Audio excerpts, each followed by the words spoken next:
So Paul and Jerry called us a couple months ago and said, we like what you guys have been doing in the desert. We've been following you. Would you come talk to us? So I hope whatever we have to talk about is beneficial to you. We had a really bad website for 10 years. And we're a family-owned company. And the Greenspun family had this website for 10 years. And about 6 months ago, they started recruiting people from all over the country to do new web experiences for all of their print publications. And Zach and I are part of that effort. So 6 months ago, our team didn't exist. And now we have a team of about 15 to about 20. We'll be about 40 by the end of the year. So unlike most places, we're growing really, really quickly. It's an exciting place to be. I don't know who here has seen the Las Vegas Sun, but it's a different kind of newspaper. It's only 8 pages. We're the smaller paper in a 2-paper town. And the terms of our JOA are such, and everyone knows what joint operating agreement is? Yeah. The terms of our JOA put us inside the Las Vegas Review-Journal. So it really changes the way that our print publication tells stories. I mean, we don't do the everyday of schools. We don't do the everyday of crime, because you've already read that. It was in Section A of the Las Vegas Review-Journal. We're the 2nd or 3rd section in the newspaper, so we had to change the way we tell stories. So it's a lot of analytical. It's more like a daily magazine than it is a daily newspaper. And that's only because of the new structure of the JOA. And so for 10 years, our parent company, the Greenspun Media Group, they also own Vegas.com, which if you've ever been to Las Vegas, you've probably seen Vegas.com. You've probably bought a ticket at Vegas.com. It is by far the big tech wing of our parent corporation. So all the technology was given over to Vegas.com. And there were a few problems with that. This was the website, and it was pretty much 1,000 lines of Perl script that took an old Quark file and put it online. There was not much editor insight, and when I first got there, I asked for a change, and I was told it would take 2 weeks. They needed 2 weeks' notice to make a change on our website. So not very appropriate for a daily newspaper. So here's the old website. This is the day we launched the new website in the morning. And then here's our new website. When we sat down to talk about how we wanted to build a brand new website from scratch, we were actually brought in. We were given free rein. Our publisher said, just build a website. He's never gotten in the way. The print side rarely gets in the way. Whatever we needed, he said we could have, because the Las Vegas Sun is his pride and joy, and he wants to make sure that this newspaper, it was started correctly, I mean, the online edition. So we thought one of the really cool things we could do is news-driven design. So every day, if you go to the Las Vegas Sun, this main content hole looks different. We don't let the template dictate what we put into it. We let the story dictate what the template looks like. So, and I'll show you some examples of the first couple weeks of what that looked like. We wanted to do multimedia. In the past, we never had any multimedia at all because it was all just a Perl script, taking the print paper and putting it online. But we wanted to be story-driven. We didn't want to be multimedia for multimedia's sake. Sometimes it's sidebar stories, sometimes it's standalone pieces. And we'll show you some examples of what we've done since we launched on January 10th. And then our newsroom, we have our traditional journalists, we have the new media journalists, and all of our software engineers all sit together. We don't rely on corporate IT. We're completely outside the structure of corporate IT. And one of our big goals when we first got there was to make sure that we were completely separate from corporate IT, because corporate IT, at least in our organization, I would imagine a lot of other newspapers, they don't respond at the rate that we need them to respond. We can't put in a work ticket and wait 2 weeks to get additional storage or to get a new server or whatever. So we control everything from the network on. So all the servers are ours, all the programmers are ours, they all work for us. If we have a breaking story that 5 o'clock on Friday, they don't go home, we don't go home. So everyone is in the same room at the same time. So I had said that we let our story dictate what our page looks like. So this is day 2, day 3. And you'll notice every day this changes. And we actually leverage our print designers to do this. Our team doesn't do it. Our team designed the website. Our team set up the basic templates. We showed them how to do basic CSS. And then every day, they design that main content block. So you saw this front earlier. I call this the oh shit front because whenever we do something like this, it's big. And this was a really big day for us in Nevada. We've never been, national politics in Nevada have never really been important until this year. So here's our main content block, which you've seen it changes every day. Then below the fold, we've got a couple things going on that we're really excited about. In the past, we couldn't have done this. It would have literally taken 2 weeks' notice to get this done. Since this is done by hand every day, we have 5 related stories, and we have candidate bios, which is a big evergreen project we did. We took 10 or so UNLV interns, and then for 2 straight weeks or so, they built these really, really in-depth bios of all the candidates. We have blog updates. We have 3 interactives, a candidate selector, a trivia game, and then a voter breakdown. I've got some of these previewed. So right on the front, in addition to our story and on the related stories, we have, this is some of our evergreen content. This is Hillary's bio. Zach built, with our computer system reporter, a really great interactive that does voter contributions. It's, again, something in the past we couldn't have done. Like I said earlier, we're only 8 pages, so we don't have a whole lot of stories, but we have a whole lot of reporters who are itching to write, and they're itching to write a lot. So we actually keep our blogs above the fold on the front, and it stays fresh all day long. And you'll see that we tell you how long ago the story was updated and how many comments it has. We really want to invite people to participate in our website. We want to encourage them to go there. And we think by doing that, they are encouraged. If they see that something has 45 comments, then it must be interesting. So we go ahead and just put it out there. We're known for a few things at the Las Vegas Sun. We're known for politics, opinion, and gaming. So we put our opinion above the fold on the front on every single page. It's not very traditional, but people, when they think about the Las Vegas Sun, they know that we do opinion. We do it really well. We're really fortunate we have Mike Smith, who you probably see in syndication in USA Today. He draws for us every day. We have John Ralston. Again, I say all this because we're so proud of these things that we decided as a group of geeks that this is what we wanted on the front of our website. I was flipping through the first couple of weeks of front pages. I don't know if you noticed something, but we were building the website, and we decided we wanted the weather on the top of every single page, something to help our users. But as I was flipping through, that weather graphic was changing, and it depends on the conditions. Here you see it's clear, it's 38 degrees, and there's an airplane landing. On Fridays, that airplane only lands. On Sundays, that airplane only takes off, goes in Vegas. That's what really happens. Sometimes you won't see the airplane at all. It's random. If it's cloudy outside, it's cloudy up here. If it's raining outside, it's raining up here. It's not really journalism, but it's fun. And we spent one afternoon hacking that out. So there's an example when it's 85 and cloudy. It's dark and snowy. And we wrote the program such that if it is one snowflake in Las Vegas, it looks like a blizzard here. So we go below the fold. We have our main content block for every story but the lead. This is set up in our CMS as a quad system, but our print designers, who again are doing our newspaper every day, can break this up. In this case, it's 2 on the left and 1 on the right. They can do 1 on the left, 1 on the right. We let them decide what goes where.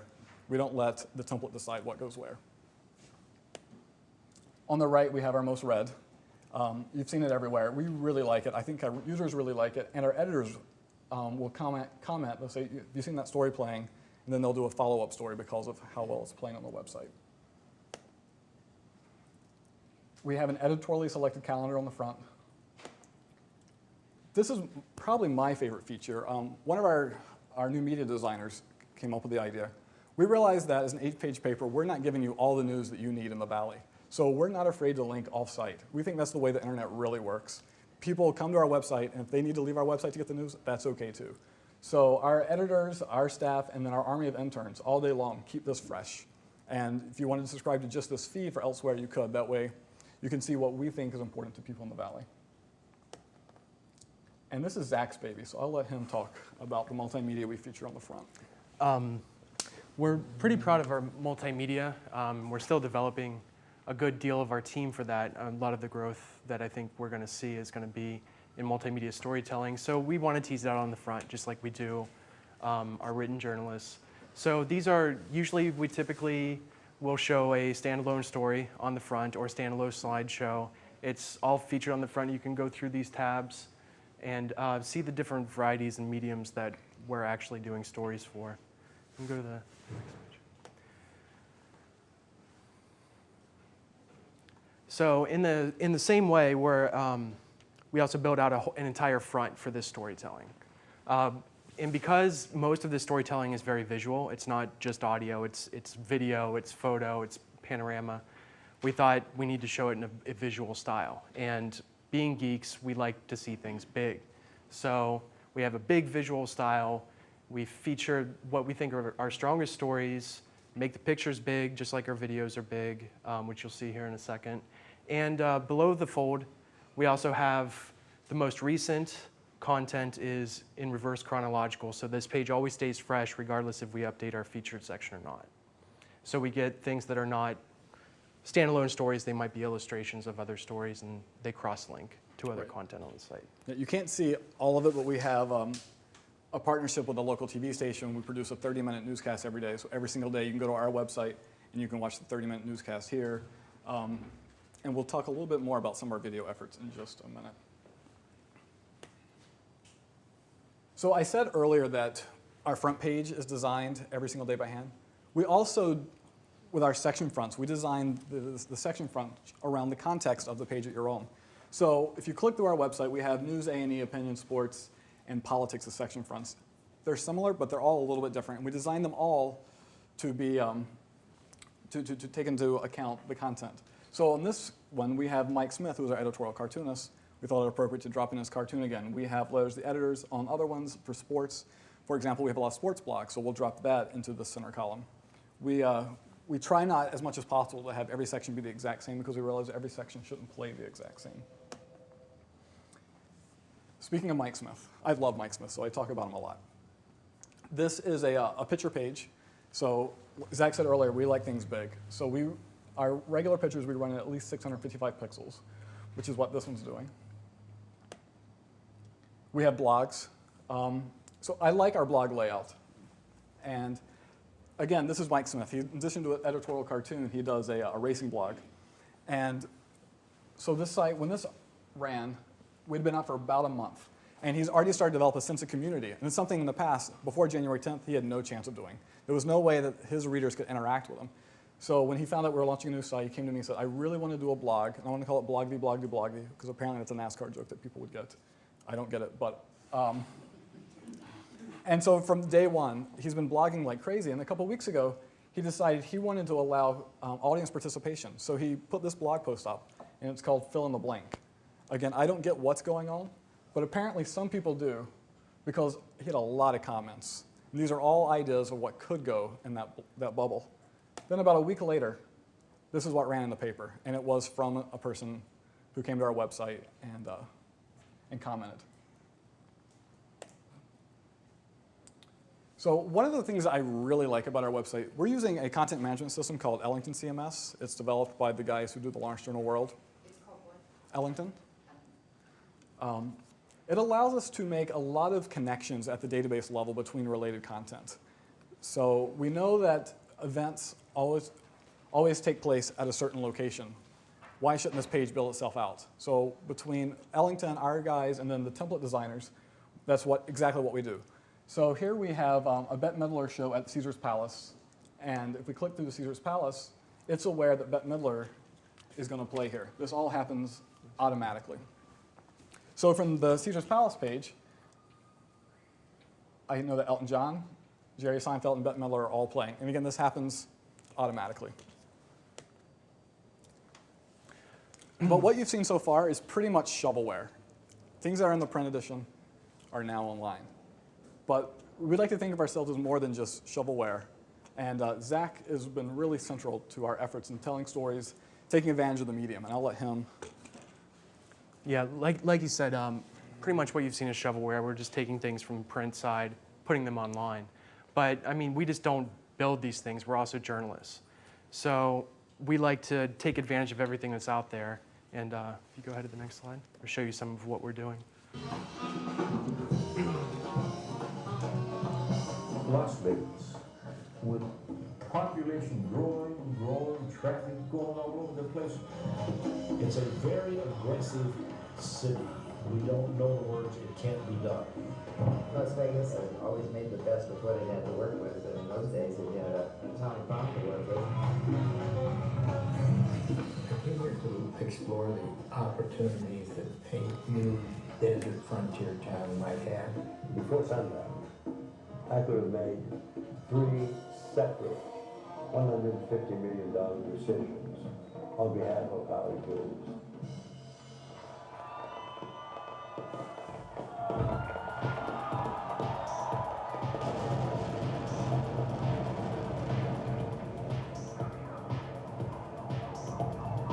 basically what this is everybody comes out, it's a release from normal life for what they call a decompression. This incredible ability to continually reinvent itself. The city is a magnet for making this place. And of course you get this. Look what I did. That was just a sample reel of some of the stuff that's run and a couple of projects that are getting ready to launch. Go to the next page. So obviously we put a lot of effort into our video storytelling, and I know video is kind of the hot new thing or the thing that everyone's looking to for an answer. Well, if that's the answer, then we need to up the ante and we need to make it big. So that's one thing that I'm kind of proud of, is taking this not only great stories, but also giving them a presence on the website. So in context of, can you actually bring up the page? Yeah.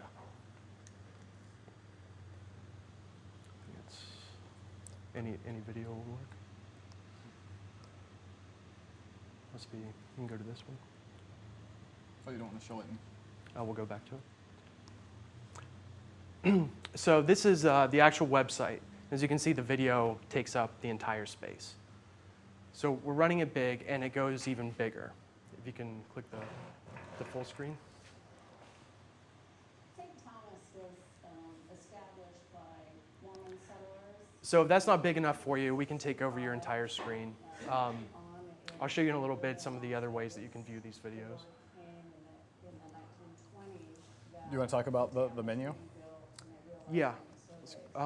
So if you like to watch it big on the website, or if you like to sit in front of your computer and watch it, that's all well and good. But you can also watch it on your iPod, and we have that all built into the menu here. You can also download an HD version that you can watch on a multitude of platforms, including Xbox, TiVo is going to roll it out soon, Apple TV, or you can just watch it on your computer in a 720 Right. format. We And suspect- 720p is a very large, I mean, it's what would typically feed this screen. Right. Cable companies are scrambling to have their cable boxes do internet content in addition to traditional cable content.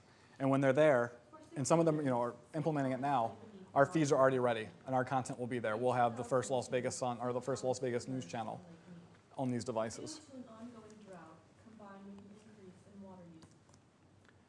Okay, so you want to go back to the PowerPoint, or we can just go to the slideshow?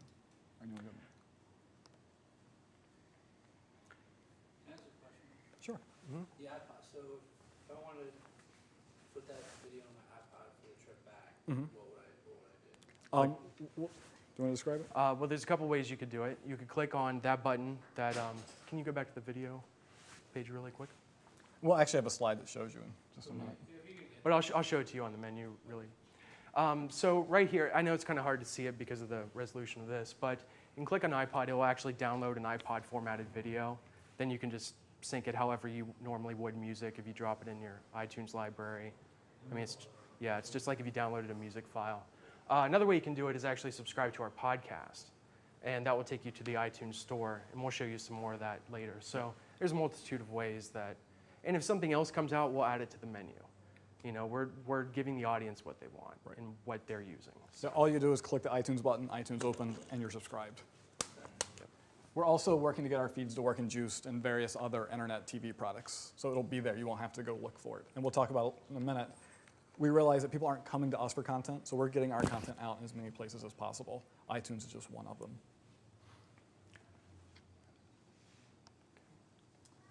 Do you Sure. want to start? So a couple months ago, I think we've been up about 10 days.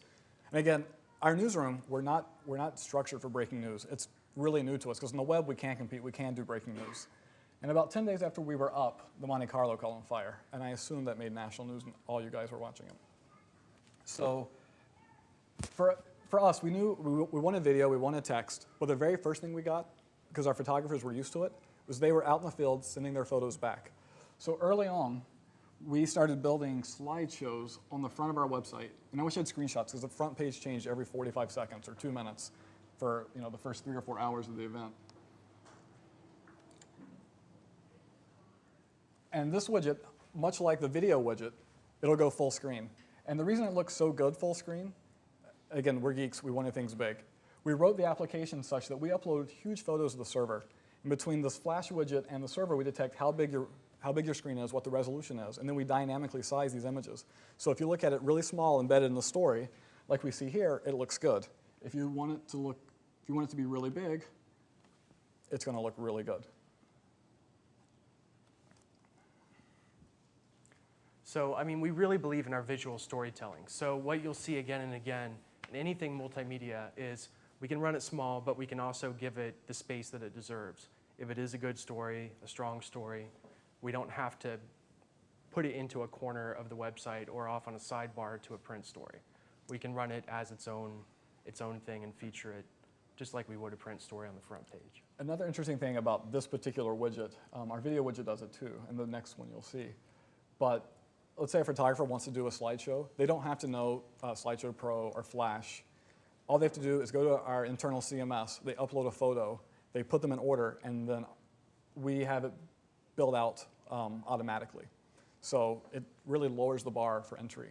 Not only can they do slideshows, they can also do audio narratives. And so they upload an MP3, they upload a photo, they associate them one another, and then they associate it with a slideshow, and they put those photos in order.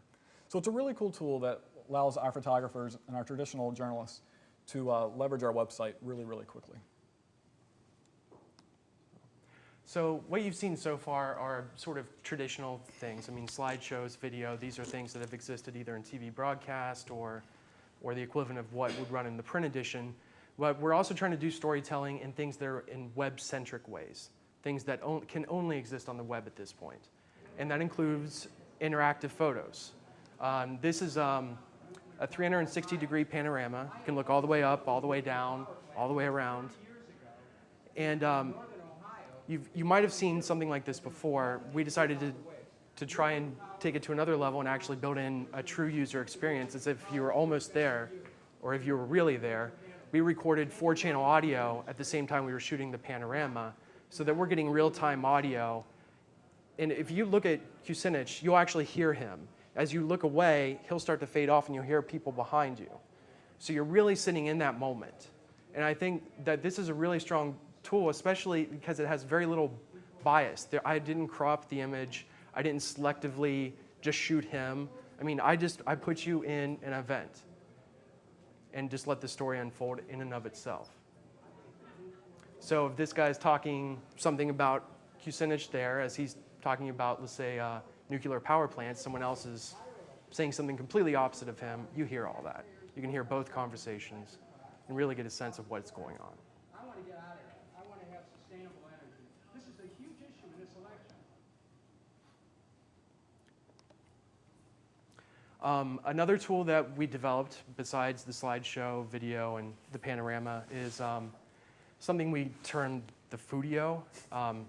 It really just stands for photo and audio, and we just thought it was a fun name, so we internally call it Fudio. This is something that's been around for a while. It essentially is captions on steroids. If you click on any of these little audio files, or if you hover over it, you see a play button, and just click on any one of those. You get to hear what the caption is or what the quote is rather than have to read it.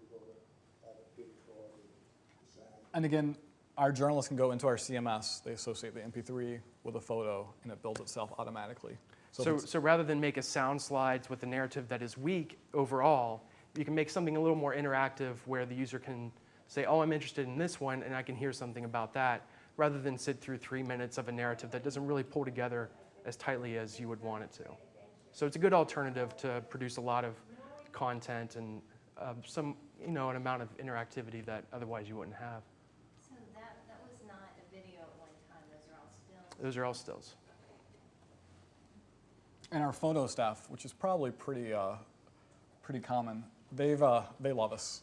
You know, we came in and they were like, what can we do?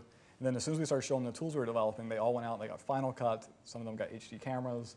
This was day one. The first day we launched the website, someone had seen the tool we were developing, so she prepared a presentation to use what we call the Fudio. Yeah, this actually came out of a sound slides presentation that had ran previously. And I sat down with him and was like, these are great individual portraits. Why do I have to sit through 3 minutes to see that portrait? So we just rebuilt it and retooled it, and it was an example for what we wanted to do in the future. So when I said web-centric, here's another example of something that you can only do on the web. I can't see something quite like what you're going to see here on TV, and I can't see it in the print side. And I'll let Josh talk a little bit about it since he worked on this. Our computer assisted reporter, Alex, came to me one day. He said he was writing a Sunday story about flight delays in and out of McCarran. McCarran is an old airport. It doesn't have the capacity it should. And he had all the FAA data to back it up. So we sat down on a Friday night for a Sunday story, and myself, a designer, and a couple programmers hacked this thing together over about 24 hours. It allows you to pick an airline. I can't see what's going on here. And then you can pick a flight number for that airline. And then it'll show you the route, and it'll show you the average delay, and then the top 3 carriers, or the top 3 times between those two, independent of carriers. So if you chose a Southwest, it'll tell you it's delayed 30% of the time, but American Airlines is only delayed 12% of the time. Let's do a couple more here.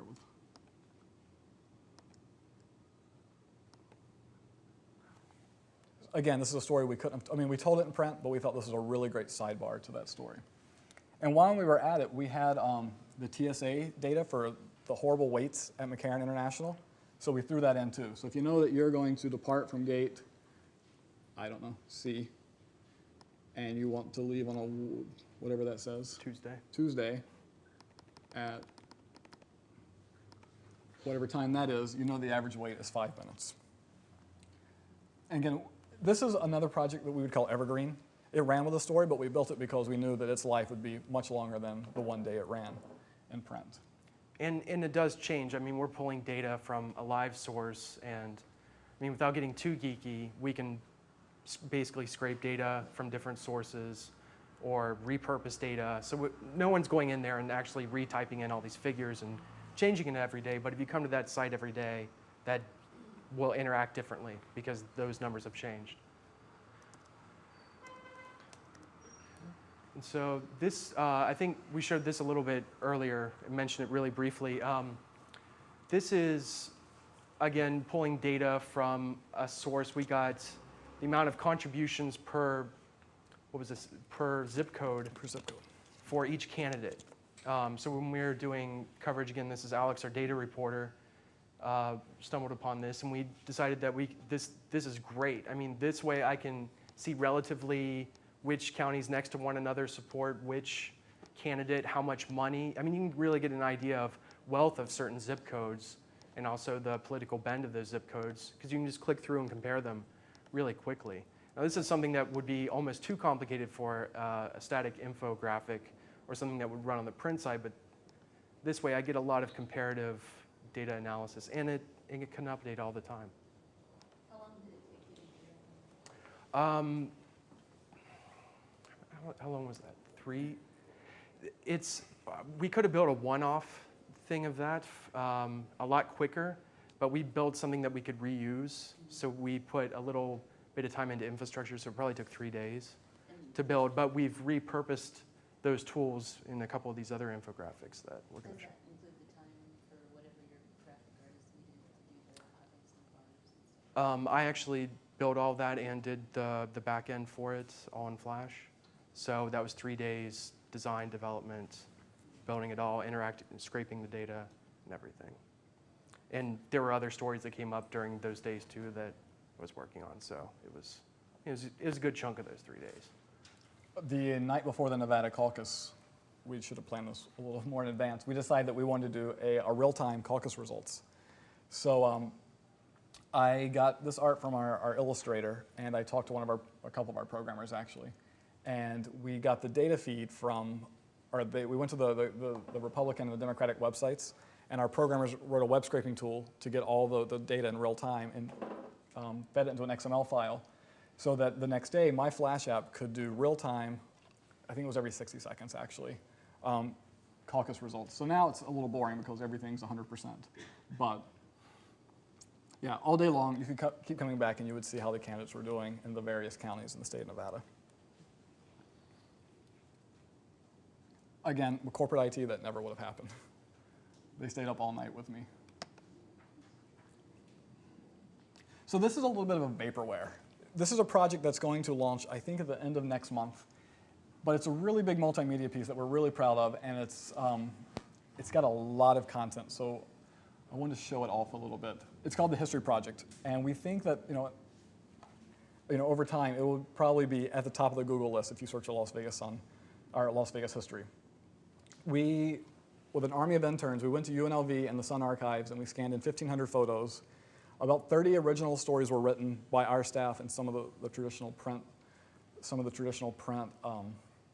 reporters. And we had, what else did we get? 10 original videos chronicling each decade from 1900, plus 2 or 3 independent thematic videos, like about the mob or whatever. So this is kind of what it's going to look like, and it's a really interactive way of getting at history through a couple different ways. One is through time, as it relates to geography, in this case geography being the strip, and also thematically. So if I am in 1960 and I want to see an overview of entertainers in the 1960s, it gives you information. And it's really deep. So it's a really simple interactive, but it keeps giving you more information as you keep peeling back the layers. So we built, or in this case, Zach built all these widgets so that if it was most appropriate to tell the story with a photo, you would get a photo. In this case, it's with a slideshow, and you'll see that it's clicking through. So not only did you see the strip change, you can click on anything on the strip. In this case, the New Frontier, which was imploded a few months ago, in December, I believe. So we give you facts about the New Frontier. It's not completely filled out yet. Like I said, it's a little bit of vaporware. These are articles relating to it. These are photos that we collected about the New Frontier. And this is a video about the New Frontier that actually our team shot.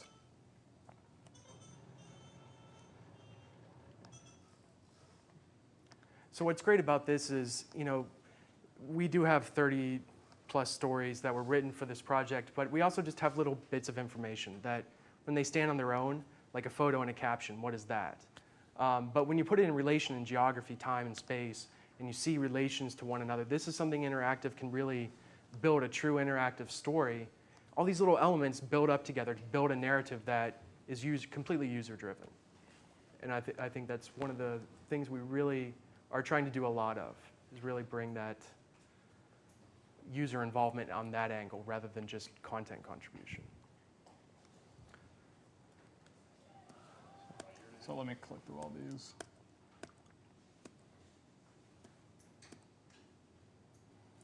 So what you've seen is largely standalone pieces, but we also do integrated multimedia. We call it owning the story. So this is a story about the Henderson suburb of Las Vegas, a police officer in front of her husband and children shot and killed an ice cream lady. So we have a traditional text story, we have big art, we have a big head, but in his own words, you can hear the husband, telling the story. We have this integrated slideshow that the reporters were able to do through our CMS automatically. We have links to other coverage that we've done in the last day or so, and we have links off of our website, because again, we feel like that's the way the internet works, and it's appropriate to link off our website if we need to. Yeah, and one of the links is to the police department's official statement on it, so you can go to the actual source and see a lot of the content that's talked about in the article. So, I mean, that's the way the internet works, so that's the way we use it. So another thing that we really like to do, and I alluded to this earlier, that people don't come to the Las Vegas Sun to find our content largely. People are just looking for content, whether it be text or videos or photos. So we try to, as much as possible, to leverage tools outside of our site. And it's easy. Usually it's free. It takes a couple interns and a couple scripts, and it just happens. So we use Flickr and Facebook, YouTube, Delicious, etc. Here's a video that Zach shot. It was our first video we put on YouTube. It was before our site, and I'll let him talk a little bit about why we did it and the success. Yeah, so the reason you saw, like the second slide, you saw the old website. They need 2-week notice to put anything up. That includes putting a video up. So this is before our new site. The Frontier was going to be imploded. We shot video for it. We really had no way to get it up. We could put a link out to YouTube, so that's what we did on the website. It was all fine. We maybe got, 50 click-throughs. 50 people of our readers actually clicked on it and watched it. But since it was on YouTube, we got over 100,000 views just from YouTube, and it has a link back to our actual story. So we got a lot of inflow of traffic coming from YouTube going to our old pathetic website And all those are new viewers and users that we have never seen before. Right. And it's just by putting a video up on YouTube. It was a popular topic, so. Yeah, would you say it was up to like 130 or something? 130,000? Yeah, I think today it's about 150,000 so far. And since our new website launched in January, every single video gets put up, whether it be a 3 or 4 minute piece like this or the 30-minute show that we have every day on our website. And what's also great about that is we got a lot of comments on it. We got a lot of feedback on YouTube. I think there's over 100 comments. And you know, it varies. Some of it's relevant, some of it's just banter, but you know, it's involvement nonetheless. When did the link from YouTube take people to the written story on your site? Yeah, there was a link in the actual YouTube video when you're on the YouTube page. It would link to the actual story. So we saw a lot of traffic coming from YouTube going to our actual site that otherwise no one would have ever gone to our site to look at. Put all your videos on YouTube? Yes, we do now. Yeah. You just have a Sun channel? Yes. Yes. Yeah. I don't know how many friends we have on YouTube though, but I haven't looked. So in the same manner, this was also before our website actually launched. We did some coverage of Burning Man. And so we started up a Flickr group so that people who were at Burning Man, there were a lot of photographers out there that didn't work for us and that were just, you know, they know the event a lot better than we do. This is their baby. They've been going for 12 years, whatever. So we started up a group so that they could share their photos with our audience and show what's going on. And this is what, I think, yeah, these are a mix of our photos, their photos, all kind of thrown into one group. What was great about this is I was actually at Burning Man looking at the photos, seeing what people were interested in, what the comments were. And so what I went out and shot that day kind of depended on what kind of feedback we were getting through tools like this. We saw that a lot of people were interested in this art exhibition that was going on here, so we went there and shot some video. We'll show you a project in a minute that like I said earlier, we're doing more than just the Las Vegas Sun website. Our team is in charge of all of our traditionally print publications. And for the weekly website, which I'll show you, we're going to leverage Flickr a lot, and I'll show you how that's going to work. How does Beyond Flickr impact your website? It's another way for how Flickr affects our website is it allows users to, instead of just like leaving comments, they can maybe, depending on how we implement it, they can leave photos. And then we can bring those photos into our website through some different Flickr tools so they can actually contribute content to a story. And I think Josh is going to show you an example of that a little bit later. Website. But also, it's another form of interaction. We have a presence on Flickr. It's not our own website, but it's our name. Our name's there, and they're interacting. They're still seeing our content. We're not collecting advertising revenue, but they are getting interested in us. So maybe we got some new readers that way. You know, Right, and people interested in Burning Man didn't come to the Las Vegas Sun site for photos. They went to Flickr. And when they searched, they found Zach's photos, and they went from Flickr to our site. So these are the circles that they run. They run in YouTube circles, Flickr circles, so we're going to join the circle. So there's a couple other easy things that we do that we hope at least drives traffic to our site. At the top of each one of our articles, we have a bunch of social networking tools. So you can click Facebook or Newsvine, Dig, Delicious, and you can share our stories on those services. That way, you're helping to get the word out about whatever you're interested in. We also have an iPod option, which if you click through, then you could download to your iPod and take it with you. It's not really social networking, but just happens to be in line with those other ones. So I don't think we've ever said we're the online team. We call ourselves the new media team because we think of our products as more than just this. And a lot of what we're doing is mobile, and my big goal is to have our content in the living room. I feel like we're really going to compete there. So for all of our sites, and we haven't rolled out the Las Vegas Sun specific site yet, we're developing mobile editions tailored to the content and brand. I keep talking about the weekly site, the Las Vegas Weekly. It's our alternative magazine. And when we launch with that, it's going to launch with a mobile site that is tailored for that. It won't have the lead stories and the publication. What you'll really care about out of that publication is the schedules, the shows, the strip clubs, whatever you want to do in Vegas, you'll have that'll be the first page on your iPhone or whatever you're using.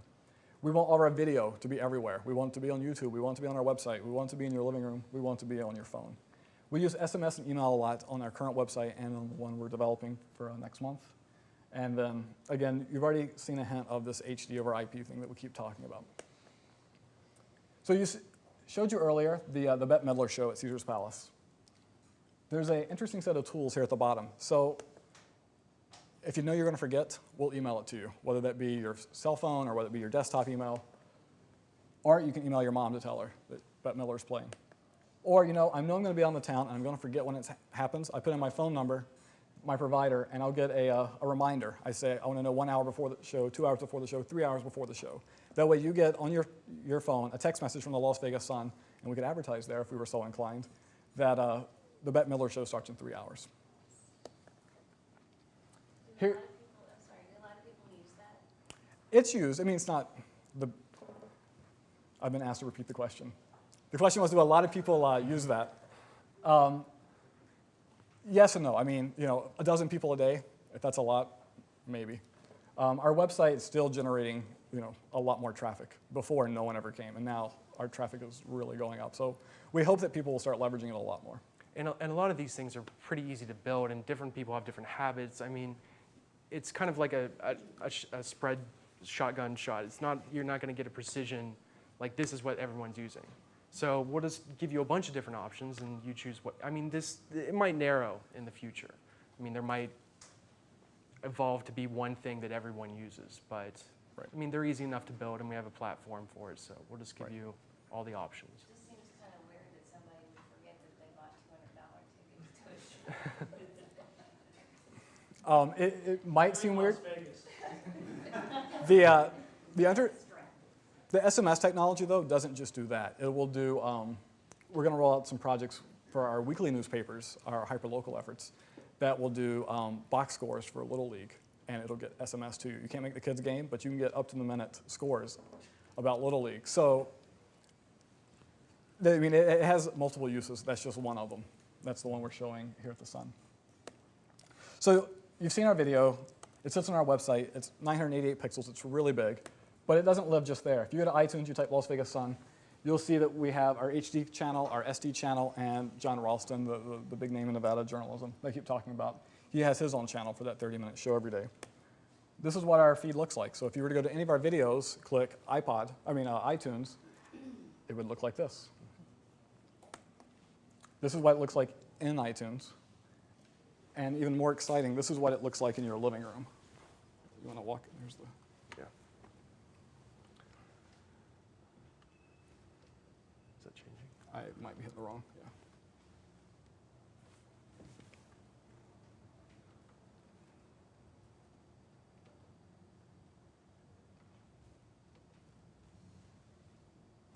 There we go. So again, it's kind of a spread shot sort of approach. I mean, there's a lot of different ways to get it in the living room. We're trying to support as many as possible. This is the Apple TV. So if you subscribe to the podcast on that little button on the video, or there are a multitude of other ways to get to it from our website, and you subscribe to it, this is what you'll see.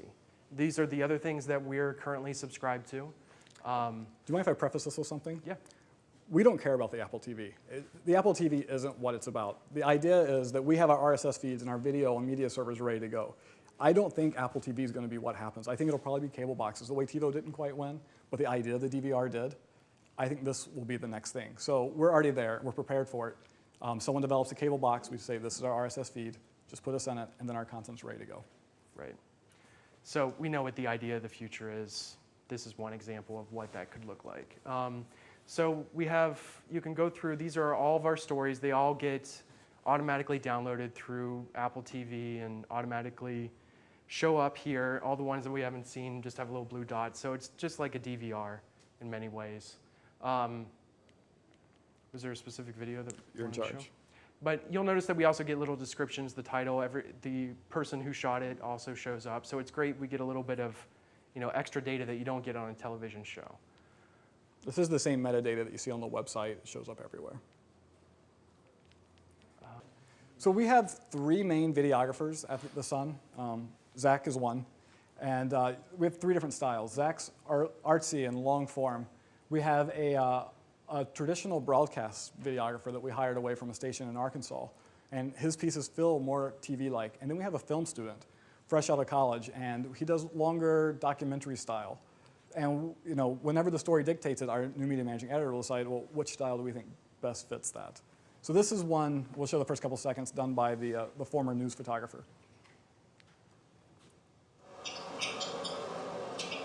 had a little bit of trouble on pit road, got a penalty, got, had to start at the end of the longest line. And then at the end, when I was extremely nervous, we thought we were going to receive another penalty for a title count. The NASCAR made a judgment call in our favor that definitely in the tape, I believe was the right one. I'm just very grateful for them looking at that and looking at that. The way up giving a that to frequency. us.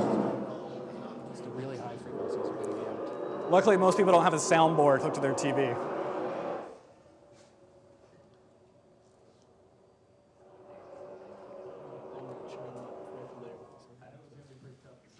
Which would be interesting. I felt like I had a perfect restart. He got one that was just as good. I mean, it was right there. Zach, would you show another video? Yeah, definitely. Sure. That's a high pressure situation. Doesn't get Sorry about that. Show the Burning Man. Do you guys shoot everything in HD? Yeah, everything is shot in 1080. Yep. And edited, stored in 1080. So even if we're going to buy really cheap cameras for reporters, we're going to buy them HD. It's cheap enough. You can get one for $400, I believe now. I mean, so we do have some standards that we go by. To the very bottom. Would you talk about the ply piece and why you chose to do it this? Oh, sure. So this is something, I'm about to show you something that I don't think you could really do in a print story. I don't think you could write this piece out. And I don't think you could really do a typical video narrative. But we had the opportunity and came about because of some other frustrations also, technically. But it's just an impression piece of what it's like being at Burning Man at night. And this was all shot with stills. Everything you're going to see is all shot with a still camera.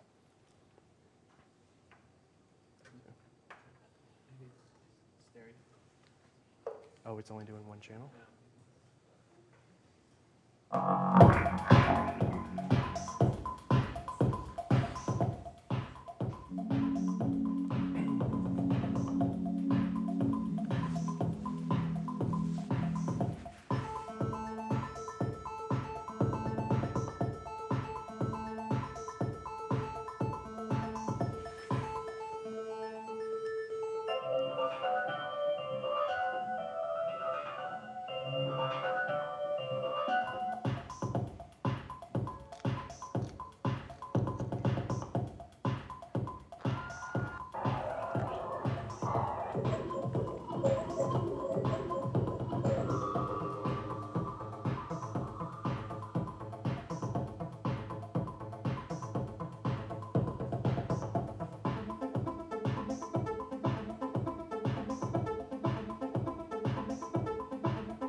So not only does it look good there, it also looks good on your mobile device.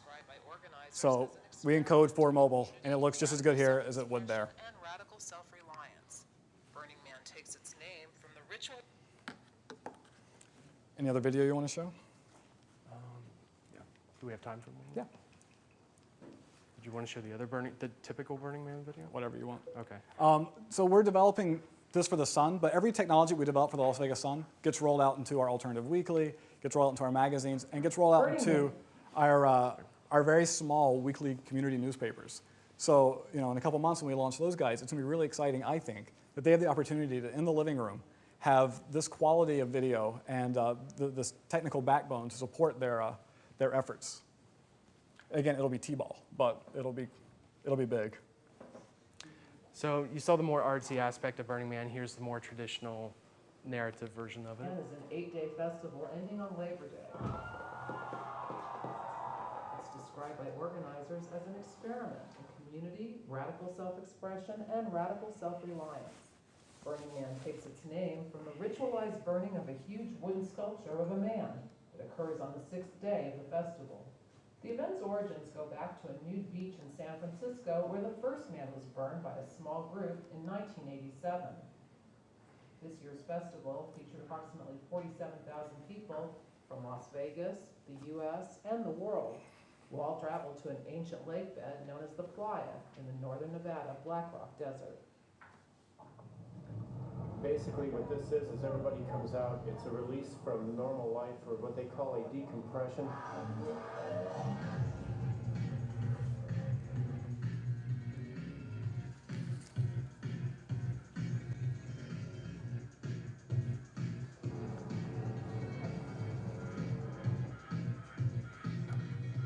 Literally, they draw and build a city on a dry lake, and everybody comes out here and just totally releases from life. As for what Burning Man is, it goes beyond any kind of description. If you're here, you know what it is. If you're not here, you can't understand what it is.